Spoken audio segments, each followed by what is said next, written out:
ओम शांति। 21/6/2025 प्रातः मुरली। ओम शांति। बाप दादा मधुबन। बाबा आज कह रहे हैं, मीठे बच्चे, तुम्हें स्मृति आई है कि हमने 84 जन्मों का चक्र पूरा किया। अब जाते हैं अपने घर शांति धाम। घर जाने में बाकी थोड़ा समय है। मीठे बच्चे, तुम्हें स्मृति आई है कि हमने 84 जन्मों का चक्र पूरा किया। अब जाते हैं अपने घर शांति धाम। घर जाने में बाकी थोड़ा समय है। प्रश्न: जिन बच्चों को घर चलने की स्मृति रहती है, उनकी निशानी क्या होगी? उत्तर: वो इस पुरानी दुनिया को देखते हुए भी नहीं देखेंगे। उन्हें बेहद का वैराग्य होगा। धंधे दौड़ी में रहते भी हल्के रहेंगे। इधर उधर झरमुई झगमुई की बातों में अपना समय बर्बाद नहीं करेंगे। अपने को इस दुनिया में मेहमान समझेंगे। ओम शांति। सिर्फ तुम संगमयुगी ब्राह्मण बच्चे ही जानते हो कि हम थोड़े समय के लिए इस पुरानी दुनिया के मेहमान हैं। तुम्हारा सच्चा घर है शांति धाम। उनको ही मनुष्य बहुत याद करते हैं। मन को शांति मिले, परंतु मन क्या है, शांति क्या है, हमको मिलेगी कहाँ से? कुछ भी समझते नहीं है। तुम जानते हो, अभी अपने घर जाने के लिए बाकी थोड़ा समय है। सारी दुनिया के मनुष्य मात्र नंबरवार वहाँ जाएंगे। वो है शांति धाम और ये है दुख धाम। ये याद करना तो सहज है ना। कोई भी बूढ़े हो व जवान हो, ये तो याद कर सकते हो ना। इनमें सारी सृष्टि का ज्ञान आ जाता है। सारी डिटेल बुद्धि में आ जाती है। अभी तुम संगम युग पर बैठे हो, ये बुद्धि में रहता है। हम जा रहे हैं शांति धाम ड्रामा प्लान अनुसार। ये बुद्धि में रहने से तुमको खुशी होगी, स्मृति रहेगी। हमको अपने 84 जन्मों की स्मृति आई है। वो भक्ति मार्ग अलग है, ये है ज्ञान मार्ग की बातें। बाप समझा रहे हैं, मीठे बच्चों, अब अपना घर याद आता है। कितना सुनते रहते हो, इतनी ढेर बातें सुनते हो। एक यही है कि अभी हम शांति धाम जाएंगे, फिर सुख धाम आएंगे। बाप आया ही है पावन दुनिया में ले जाने के लिए। सुख धाम में भी आत्मा सुख और शांति में रहती है। शांति धाम में सिर्फ शांति है। यहाँ तो बहुत हंगामा है ना। यहाँ मधुबन से तुम जाएंगे अपने घर में तो बुद्धि झरमुई झगमुई अपने धंधे आदि तरफ चली जाएगी। यहाँ तो वो झंझट नहीं रहती। तुम जानते हो, हम आत्माएं हैं ही शांति धाम की निवासी। यहाँ हम पाठधारी बने हैं और कोई को ये पता नहीं कि हम पाठधारी कैसे हैं। तुम बच्चों को ही बाप आकर पढ़ाते हैं। कोटों में कोई पढ़ते हैं, सब तो नहीं पढ़ेंगे। तुम अभी कितने समझदार बनते हो। पहले बेसमझ थे, अभी तो देखो लड़ाई झगड़ा आदि कितना है। इनको क्या कहेंगे? हम आपस में भाई भाई है, वह भूल गए हैं। वो भूल गए हैं। भाई भाई कभी खून करते हैं क्या? हाँ, खून करते भी है तो सिर्फ मिल्कियत के लिए। अभी तुम जानते हो, सब एक बाप के बच्चे भाई भाई है। तुम प्रैक्टिकल में समझते हो। हम आत्माओं को बाबा आकर पढ़ाते हैं। 5000 वर्ष पहले मुआफिक हमको पढ़ाते हैं, क्योंकि वो ज्ञान का सागर है। इस पढ़ाई को और कोई भी नहीं जानते। ये भी तुम बच्चे जानते हो। बाप ही स्वर्ग का रचयिता है। सृष्टि को रचने वाला नहीं कहेंगे। सृष्टि तो अनादि है ही। स्वर्ग को रचने वाला कहेंगे। वहाँ और कोई खंड नहीं था, यहाँ तो बहुत खंड है। कोई समय था जबकि एक ही धर्म था, एक ही खंड था। पीछे फिर वैरायटी धर्म आए हैं। अभी बुद्धि में बैठता है कि वैरायटी धर्म कैसे आते हैं। पहला पहला आदि सनातन देवी देवता धर्म है। सनातन धर्म भी यहाँ कहते हैं, परंतु अर्थ तो कुछ समझते नहीं। तुम सब आदि सनातन देवी देवता धर्म के हो, सिर्फ पतित बन गए हो। सतो प्रधान से सतो रजो तमो होते गए हो। तुम समझते हो आदि सनातन देवी देवता धर्म के हैं, हम बहुत पवित्र थे, अभी पतित बने हैं। तुमने बाप से वर्षा लिया था पवित्र दुनिया के मालिक बनने का। समझते हो, हम पहले पहले पवित्र गृहस्थ धर्म के थे। अभी ड्रामा के प्लान अनुसार रावण राज्य में हम पतित प्रवृत्ति मार्ग के बन गए हैं। तुम ही पुकारते हो, हे पतित पावन, हमको सुखधाम में ले जाओ। कल की बात है, कल तुम पवित्र थे, आज अपवित्र बन पुकारते हो।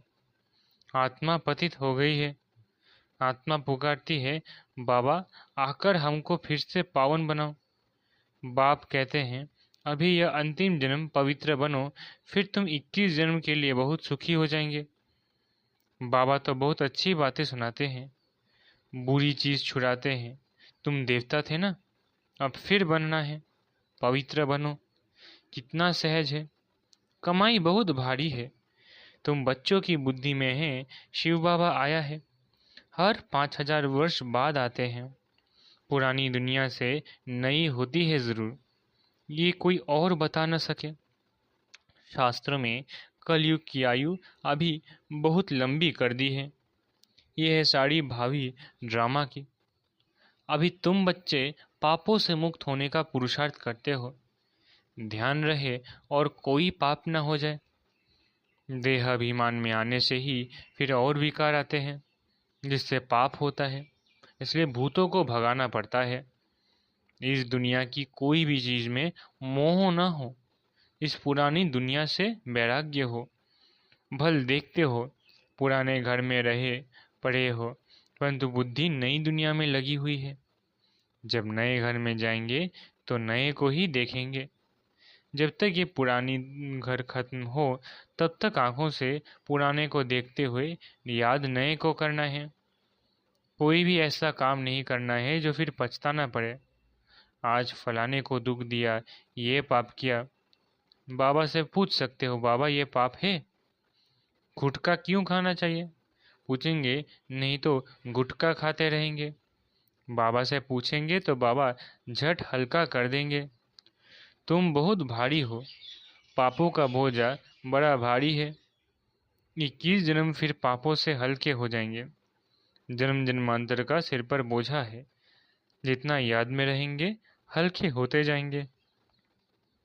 खाद निकलती जाएगी और खुशी चढ़ जाएगी।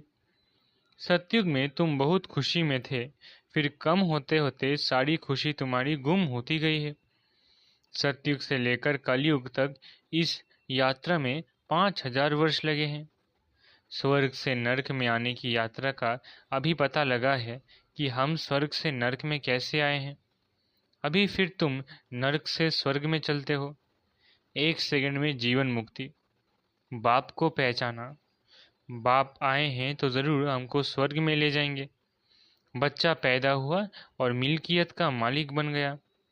बाप के बने तो फिर नशा चढ़ना चाहिए, उतरना क्यों चाहिए? तुम तो बड़े हो ना।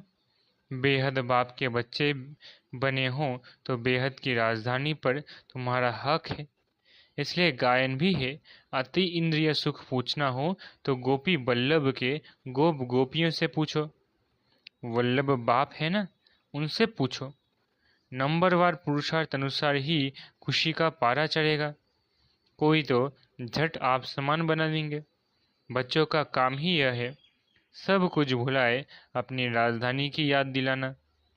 तुम तो स्वर्ग के मालिक थे। अभी कलयुग पुरानी दुनिया है, फिर नई दुनिया होगी।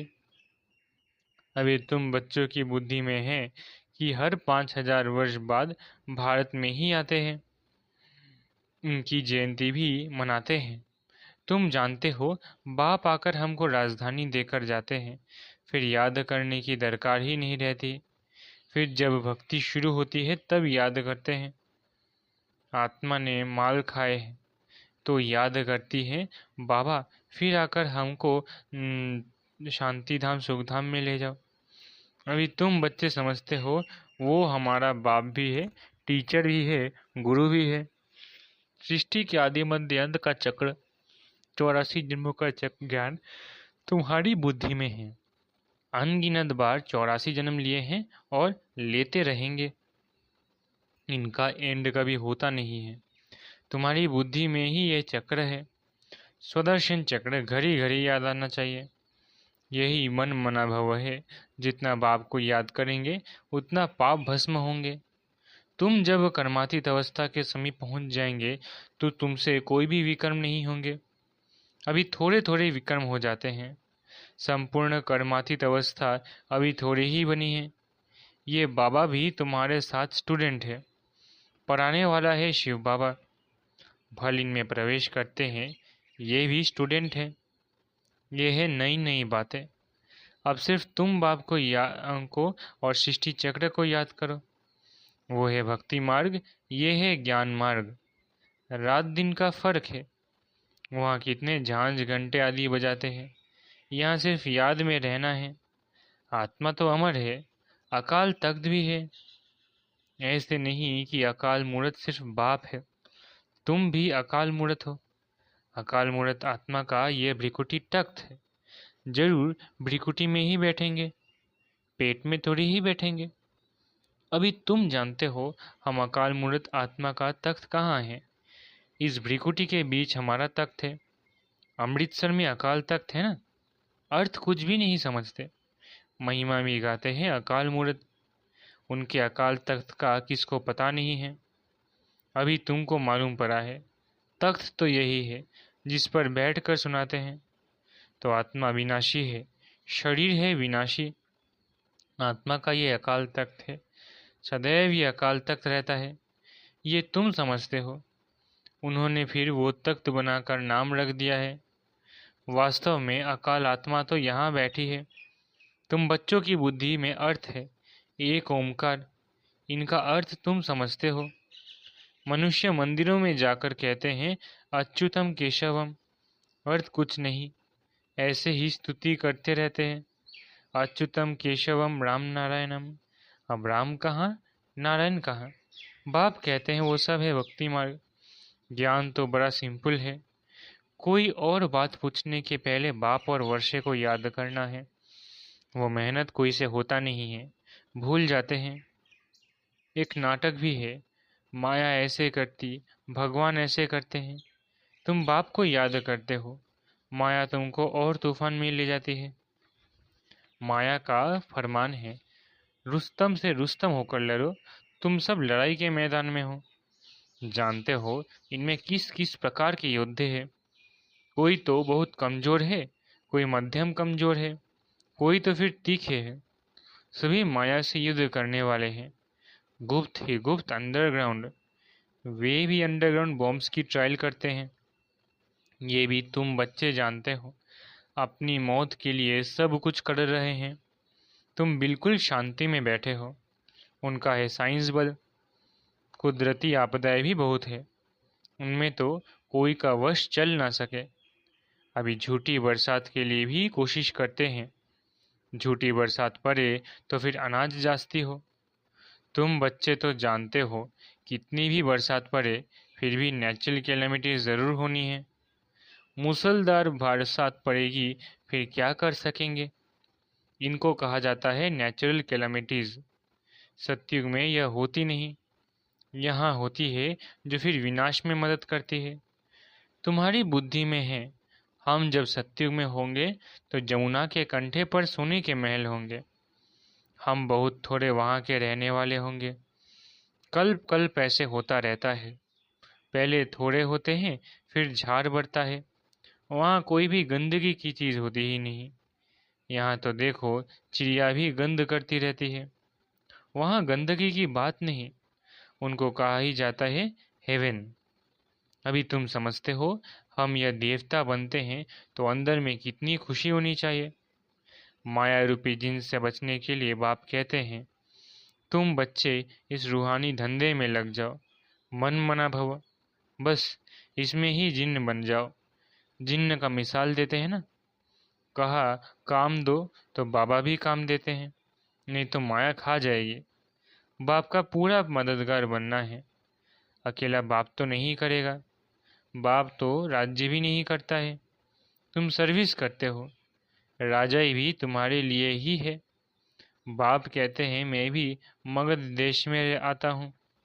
मायावी मगरमच्छ है, कितने महारथियों को हप कर खा जाती है। ये सब है दुश्मन। जैसे मेंढक का दुश्मन सर्प होता है ना, तुमको मालूम है, ऐसी तुम्हारी दुश्मन है माया।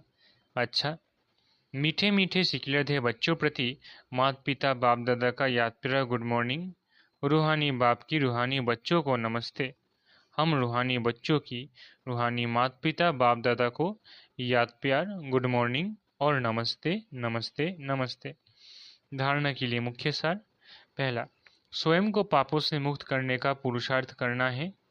देह अभिमान में कभी नहीं आना है। इस दुनिया की कोई भी चीज में मोह नहीं रखना है। दूसरा, माया रूपी जिन्न से बचने के लिए बुद्धि को रूहानी धंधे में बिजी रखना है। बाप का पूरा पूरा मददगार बनना है। वरदान, सर्व खजानों को समय पर यूज कर निरंतर खुशी का अनुभव करने वाले खुश नसीब आत्मा भव। सर्व खजानों को समय पर यूज कर निरंतर खुशी का अनुभव करने वाले खुश नसीब आत्मा भव। बाप दादा द्वारा ब्राह्मण जन्म होते ही सारे दिन के लिए अनेक श्रेष्ठ खुशी के खजाने प्राप्त होते हैं। इसलिए आपके नाम से ही अब तक अनेक भक्त अल्पकाल की खुशी में आ जाते हैं। आपके जड़ चित्र को देखकर खुशी में नाचने लगते हैं। ऐसे आप सब खुश नसीब हो। बहुत खजाने मिले हैं, लेकिन सिर्फ समय पर यूज़ करो। चाबी को सदा सामने रखो, अर्थात सदा स्मृति में रखो, और स्मृति को स्वरूप में लाओ तो निरंतर खुशी का अनुभव होता रहेगा। स्लोगन, बाप की श्रेष्ठ आशाओं का दीपक जगाने वाले ही कुल दीपक है। स्लोगन, बाप की श्रेष्ठ आशाओं का दीपक जगाने वाले ही कुल दीपक है। अव्यक्त इशारे, आत्मिक स्थिति में रहने का अभ्यास करो, अंतर्मुखी बनो। अव्यक्त इशारे, आत्मिक स्थिति में रहे, बाहर मुक्ता को छोड़ दो तो मेहनत से छूट जाएंगे और अनुभवों के सागर में समा जाएंगे। एक दो अनुभव नहीं, अथाह है। एक दो अनुभव करके अनुभव के तालाब में नहीं नहाओ। सागर के बच्चे अनुभवों के सागर में समा जाओ। अच्छा, ओम शांति। शुक्रिया बाबा।